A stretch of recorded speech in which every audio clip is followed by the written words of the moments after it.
Type de la Coupe du Monde, c'est quoi le gars s'est réveillé, a regardé le calendrier, a dit c'est bon, je m'y remets, Damien Degore. Non, mais il sait que pour avoir le Ballon d'Or cette année, enfin 2023, il faut qu'il gagne la Coupe du Monde. Parce que s'il le passe par la Ligue des Champions, ce ne sera pas lui le Ballon d'Or.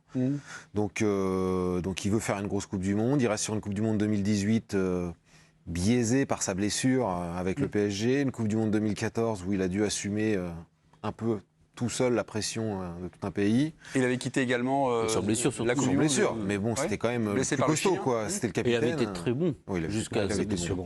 Mais donc voilà, pour lui, c'est un énorme objectif, c'est un immense objectif. Je vous coupe, Damien, parce que vous avez trouvé mon procédé, on va dire, un peu cruel, un peu cash avec notre ami Dominique Sévrac, mais ce qu'il disait au mois de juin, alors il y a Éric Blanc qui n'était pas totalement d'accord avec lui, mais on s'inquiétait quand même pour l'avenir de Neymar en tant que joueur de très très haut niveau. Aujourd'hui, on s'inquiète pour Dominique. Moi, je suis pas d'accord. Non, mais je trouvais ça cruel parce que Dominique n'était pas le seul, effectivement. Non, mais il n'était pas le à dire seul. ça. En l'occurrence, je me souviens d'un duel que j'avais eu avec lui. Moi, je disais pas ça. Moi, je trouvais qu'on était dur avec Neymar parce que sa seconde partie de saison, quand il revient. Les 2 derniers mois. Les deux, mai-juin, même mois d'avril. Hein. Le but que Mbappé marque contre le Real Madrid, c'est sur une passe de Neymar. Hein. Il n'avait pas été, c'était pas le routier que décrivait Dominique et que d'autres aussi ont pu dépeindre. Je trouvais d'une manière générale, les critiques de Neymar très très dures. Bernard et Saber, vous avez dit que la Coupe du Monde, mais surtout soit la revanche et l'ego du champion. Parce que tout concourt à la résurrection ou à la rédemption d'un champion. Il y a l'aspect tactique, il y a l'aspect physique, il y a l'ambition. Dominique, quand on l'a retrouvé au fond, il a eu quand même des graves blessures pour un joueur de ce niveau. À chaque fois, il s'est relevé, à chaque fois, il est revenu parce qu'il a cet ego-là. Alors effectivement, il y a le choix de Galtier, le schéma de jeu. Il y a effectivement, tout le monde est d'accord là-dessus, la Coupe du Monde, perspective de la Coupe du Monde. Il y a tout ça. Mais in fine, ce qui fait champion d'exception, les Messi, les Cristiano Ronaldo, les Ibra et les Neymar, c'est leur ego. Voilà, c'est leur orgueil, c'est l'orgueil du champion. Il a été critiqué, il a été mis plus bas que terre en France. Et regarde-le à chaque fois. Il fait un petit... Oui, ok, c'est bien. L'air de dire, coucou, je suis toujours là. Pareil, pas mieux, autre petite chose comme ça, pardon. Factuellement, Neymar et son entourage ont fait passer en fait un certain nombre de messages. Ils ont tout à fait, comme nous tous, entendu les différentes critiques à son égard la saison dernière. Il y avait une volonté évidemment de prendre une revanche aussi par rapport à tout ce qui a été dit. Certains pouvaient être amenés à raconter qu'il était peut-être terminé pour le foot. Donc moi je suis plutôt d'accord, même si Dominique l'a dit assez durement, mais beaucoup pensaient comme Dominique il n'y a pas si longtemps que ça. Et puis il y a une revanche personnelle encore une fois. Et puis même, il sait pertinemment que le Paris Saint-Germain aussi n'était pas contre l'idée qu'il parte. D'ailleurs, quand la rumeur aussi a été lancée comme quoi lui serait intéressé à l'idée de partir, son entourage a contacté le Paris Saint-Germain pour justement tenter de balayer d'un revers de main cette rumeur-là pour évidemment faire comprendre aux uns et aux autres que non, il voulait rester encore une fois au Paris Saint-Germain. Ensuite, il y a évidemment cette perspective de la Coupe du Monde qui reste évidemment quelque chose de très important pour lui, qui restera peut-être son dernier véritable objectif pour un joueur qui disait qu'il n'y a pas si longtemps que ça qu'il était usé. Il est sur le devant de la scène depuis une quinzaine d'années, donc la Coupe du Monde reste évidemment quelque chose de très important pour lui. Et Christophe Galtier a joué sûrement un rôle aussi, parce que Christophe Galtier fait partie de ceux qui l'ont soutenu, qui l'ont accompagné, qui lui ont donné aussi finalement un rôle important dans cet effectif du Paris Saint-Germain cette saison. Après, avec Neymar, je pense qu'on ne peut pas appliquer les mêmes schémas, les mêmes codes que sur d'autres champions. C'est-à-dire qu'effectivement, Bernard parlait de l'ego. Il y a la sélection qui est importante, il y a la construction d'un joueur exceptionnel, mais Neymar, on l'a vu ces dernières années, le sens du vent fait qu'il a quand même une construction de vie. Sa flamme, c'est celle d'un gamin de 15 ou 16 ans, quoi. Il est capable d'être fatigué du football, de le dire de manière tellement précise et grave qu'on a l'impression qu'il peut arrêter sa carrière dans la semaine qui va suivre. Et nous livrer ce qu'il est en train de nous livrer depuis 3 semaines, c'est-à-dire retrouver une effervescence, quelque chose de magique, ce truc qui fait soulever tout le monde sur son siège. Avec Neymar, il faut tout prendre avec des pincettes parce qu'il peut avoir envie de quitter le Paris Saint-Germain le lundi et vouloir terminer sa carrière ici le vendredi. Et sa seule ligne directrice, son fil, effectivement, c'est son rapport à la sélection. Et c'est pour ça que moi, je verse un petit peu sur la thèse de la Coupe du Monde. Ouais. C'est que au moment où la Coupe du Monde arrive, je pense que là, il retrouve, encore une fois, son âme d'enfant et que ce trophée qui est le plus beau, qui est celui qui fait rêver tous les gosses du monde, là ça le fait à nouveau vibrer et ça reprend le dessus sur tout le reste. Et pour les Brésiliens. Et pour les Brésiliens. Parce que la Coupe du Monde, ça a quand même une saveur très toute particulière pour les Brésiliens. Sébastien, tu n'es pas totalement en opposition avec ce qu'on vient d'entendre par rapport aux explications. Puis il nous a rajouté un petit truc. Il a dit Mbappé, c'est-à-dire Parce que ça revient au même que, ouais, Mbappé le que numéro le 1. Paris Saint-Germain. C'est-à-dire que le message a été très clair. On lui a fait comprendre quand même que la porte de sortie était ouverte. On a terminé la saison dernière l'émission. Paris ne retiendrait pas non. Neymar. Hein, Vu le salaire, vous avez écrit d'ailleurs, Damien, dans l'équipe, hein. vu la durée du contrat et vu les doutes qu'il y avait autour de son état de forme et de son implication globale, le message il est passé très clairement. Ça l'a forcément énormément vexé. Les clés du camion, elles ont été quand même très clairement données à Kylian Mbappé, mais dans des proportions immenses. Jusqu'à cette histoire de tireur de penalty, fondamentalement, sportivement, c'est évidemment Neymar qui devrait tirer les pénaltys. Sportivement, c'est le meilleur tireur de pénalty au monde. C'est plus fort. Mais sauf que tu as vendu un projet à Kylian Mbappé, et ben tu vas jusqu'au bout et tu lui donnes les pénaltys. Bon, tout ça, ça concourt à agacer un champion, justement. Et on revient évidemment à l'ego et à tout ce qui a été dit précédemment. Donc lui, ça l'agace. Ce qui s'est passé avec le penalty gate, évidemment, ce n'est pas un hasard non plus. Il a envoyé ses messages.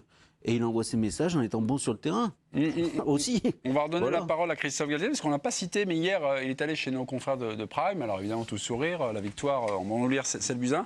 Et il a déclaré 2-3 petites choses sur Neymar dans son PSG, le PSG Galtier, comme un point d'équilibre. Écoutez Christophe Galtier. Parmi les trois de devant, c'est celui qui donne évidemment le plus d'équilibre. C'est un joueur qui a du volume, de l'intensité, et évidemment par rapport à ce système qui a évidemment beaucoup d'atouts, mais qui a aussi des inconvénients. À mes collègues de voir un peu les inconvénients qu'il peut y avoir. Mais il est très important qu'un des trois attaquants donne l'équilibre, parce qu'autrement après ça peut être usant et énervant. Et dans ce sens-là, on travaille depuis maintenant 8 semaines pour que tout le monde fasse les efforts défensifs quand ils peuvent le faire. Voilà, c'est ce que j'ai retenu de Christophe Galtier, qui parle de Neymar. Alors, est-ce que c'est vrai? Est-ce que vous l'avez constaté sur le terrain? Neymar, c'est celui des trois attaquants hier, qui donne un peu. j'ai trouvé que les trois faisaient le boulot. Ouais. Non, mais les trois ont fait le boulot. Pas plus Neymar que Mbappé. Et je me suis demandé si c'était une astuce un peu de communication pour valoriser Neymar. Bien sûr, en fait. mais ça j'en suis Et convaincu. il vient de dire, attendez, Christophe Galtier, il a confirmé que Mbappé était le numéro 1 pour tirer les pénaltys. Oui, évidemment. Franchement, pour le coup, en termes de communication, pour l'instant, et les matchs sont là en plus pour l'aider. Et Galtier, il fait tout ce qu'il faut. Et donc, il fait ce que d'autres n'ont pas fait avant lui. Hein, oui, et dans l'esprit de déjà pas mal. Neymar. Le PSG a voulu se séparer de lui, et puis il a un entraîneur derrière qui lui dit qu'il est formidable, qu'il est génial, qu'il a besoin de lui. Il est content, parce qu'il a ce côté enfantin qu'évoquait Bernard, ou je sais plus... Philippe, pardon. C'est les mêmes. Ils Oula, n'emploient pas les mêmes mots, c'est tout. Attention, Non. faudrait pas vexer Bernard. C'est le journal de Michel. Et voilà, donc ils ont été malins pour l'instant. Autre extrait des archives de l'équipe du soir, décidément, on va tomber sur Dominique Sévrac, mais non, mais regardez ce que nous Ah, disait mais là, Dominique. c'est de l'acharnement. Non, ce n'est pas de l'acharnement. Arrêtez, il va finir par nous envoyer des SMS. C'est vrai? Ah, c'est possible. Non. Le connaissez. Il regarde quand même pas les émissions. c'est Je de sais qu'il l'acharnement regarde les ou émissions une forme en de replay consécration. quand il est dedans, mais je ne savais pas qu'il les regardait Non, en mais direct. Dominique aime regarder ses propres replays, je sais qu'il nous regarde. Donc Dominique, c'est à la fin du mois de juin. Comment manager Neymar? Alors avant, il y avait Leonardo, maintenant il y a Campos et Galtier. Écoutez, sous Leonardo, comment pouvait éventuellement se comporter Neymar? Neymar, c'est un investissement qu'ils n'ont toujours pas gobé parce qu'ils n'ont pas eu, ils estiment qu'ils n'ont pas eu le rendement. Mais parce qu'il arrive sous aux entraînements la veille d'un classico, parce qu'il arrive systématiquement en retard. Par exemple, je te raconte. Mais tu le prolonges quand même. Mais tu le prolonges il y a 14 mois. Je vais vous raconter une anecdote. Pochettino, il n'y a pas longtemps, il dit à Leonardo, non, moi j'en peux plus. Neymar, cette semaine, lundi, mardi, mercredi, jeudi, vendredi, samedi, dimanche, en retard systématiquement, de 10 minutes à 1 heure aux entraînements. Ouais. Fais quelque chose, sanctionne-le, parce que sinon on ne peut pas. Leonardo a dit non, moi je fais rien. Moi je fais rien, c'est pas mon problème. Demande au président. Pochettino, il a lâché, il a dit ok, donc on peut rien faire en fait. Neymar, plus important que tout, plus important que le club, joueur qui se comporte comme il veut. qui jouent au poker, au machin, sur les réseaux sociaux la nuit. Ils en ont tous marre, ils ne savent pas comment le gérer. Donc c'est ça l'histoire. Je me souviens, je crois que lors de l'interview de Nasser Al-Khelaifi qu'il avait accordé, je ne sais plus à quel média, ça devait être au Parisien. Parisien, ouais. C'est fini le bling-bling, on va se mettre au boulot. Maintenant, c'est la France qui se lève tôt, là, c'est le Paris Saint-Germain, on va bosser. On a ce résultat-là, en fait. Vous nous disiez, au moment de Nasser Al-Khelaifi, c'est peut-être un petit truc de com, un petit truc comme ça. Est-ce qu'on assiste à ça? Est-ce que, donc, finalement, pour revenir à notre question, c'est le Neymar qui se lève tôt, quoi. c'est un peu... Ouais. Ah, déjà ouais. Fondamentalement, ils se lèvent tôt parce que maintenant, ils ont un petit déjeuner collectif à prendre à 7h30 au camp des loges. Mais ça veut dire que maintenant, tu peux avoir des entraînements le matin, Damien. Ah, bien sûr. Avant, c'était pas possible. Mais c'est plus forcément le règne des joueurs. Ça, C'est que le matin. c'est une vérité. Donc déjà, il y a un cadre qui a été édicté. J'attends de voir sur la durée. J'attends de voir sur la durée comment ça va tenir. Je sais qu'il y a déjà quelques joueurs pour lesquels les petits déjeuners collectifs à 7h30... collectifs, ça ne les dérange pas, à 7h30 un peu plus. Lesquels alors? Non, C'est les déjeuners aussi qui peuvent déranger un petit peu, notamment pour les pères de famille. Voilà, pour la vie de famille. La transition, c'est un peu Ça peut abrupte. s'entendre. Oui, ça peut s'entendre, Mais- surtout que les autres travailleurs en France prennent tous leur déjeuner avec leur famille. Mais là, donc en fait, vous cherchez à nous faire dire que c'est le PSG Non, mais qui a transformé Neymar. Non, mais est-ce qu'il y a une partie, finalement, du Paris Saint-Germain et peut-être Galtier, Campos, une nouvelle donne qui a été donnée? Non, mais la donne, elle est simple. Il y a une nouvelle donne. Ça, c'est sûr qu'il y a une nouvelle donne. La nouvelle donne, c'est qu'avant, d'un côté, tu avais l'entraîneur qui était tout seul, et Dieu sait s'il y a des très bons entraîneurs, et Leonardo au milieu, et puis Nasser El-Khelaifi. Aujourd'hui, tu as quand même un entraîneur, c'est l'énorme différence, et la chance incroyable de Galtier, c'est qu'il est soutenu par Luis Campos. C'est une doublette. C'est pas un coup, c'est l'entraîneur choisi par Dubaï, un coup, on fait partir le directeur sportif, on le fait revenir quelques années après. C'est Doha, la capitale au Qatar. Doha, pardon. C'est pas facile. Non, mais parce que je pense à tes Non, on peut pas être bon en lettres en géographie. Ça, Tu m'as raconté tes vacances et c'est vrai que j'étais. Alors, un Larousse, un Atlas. Moi qui n'ai pas les moyens d'y aller. La liste Et ça change va tout. coûter cher. Ça veut dire que si il prend des décisions fortes, Galtier, il se oui de Campos, je me méfierais de ça quand même.